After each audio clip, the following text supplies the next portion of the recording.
নমস্কার। কবিতা মাকাল, কবি রবীন্দ্রনাথ ঠাকুর। গৌর বর্ণ রাধার দেহ, নাম শ্রীযুক্ত রাখাল।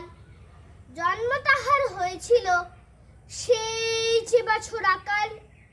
গুরুমশাই বলেন তারে বুদ্ধি যে নেই একেবারে, দ্বিতীয় ভাগ করতে সারা 6 মাস ধরে নাকাল।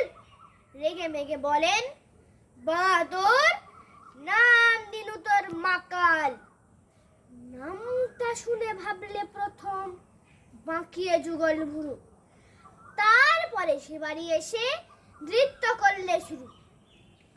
হঠাৎ ছেলের মাতন দেখি সবাই তাকে শুধায়, এ কি? সকলকে সে জানিয়ে দিল, নাম দিয়েছেন গুরু।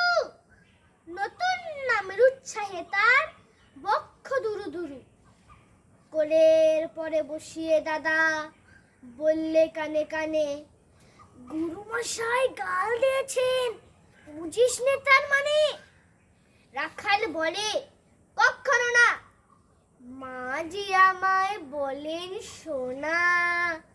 সেটা তো গাল নয়, সে কথা পাড়া সবাই জানে। আচ্ছা তোমায় দেখিয়ে দেব, চলো তো ওইখানে। টেনে নিয়ে গেল তাকে পুকুর পাড়ের কাছে। বেড়ার পরে লতায় যেথা মাকাল ফলে আছে। বললে, দাদা সত্যি বলো, সোনার চেয়ে মন্দ হলো? তুমি শেষে বলতে কি চাও, গাল ফলেছে গাছে? মাকাল আমি বলে রাখাল দুহাত তুলে নাচে। দোয়াত কলম নিয়ে ছোটে, খেলতে নাহি চায়। লেখাপড়ায় মন দেখে মা অবাক হয়ে যায়। খাবার বেলায় অবশেষে দেখে ছেলের কাণ্ড এসে। মেঝের পরে ঝুঁকে পড়ে খাতার পাতাটায় লাইন টেনে লিখছে শুধু, মাকাল চন্দ্র।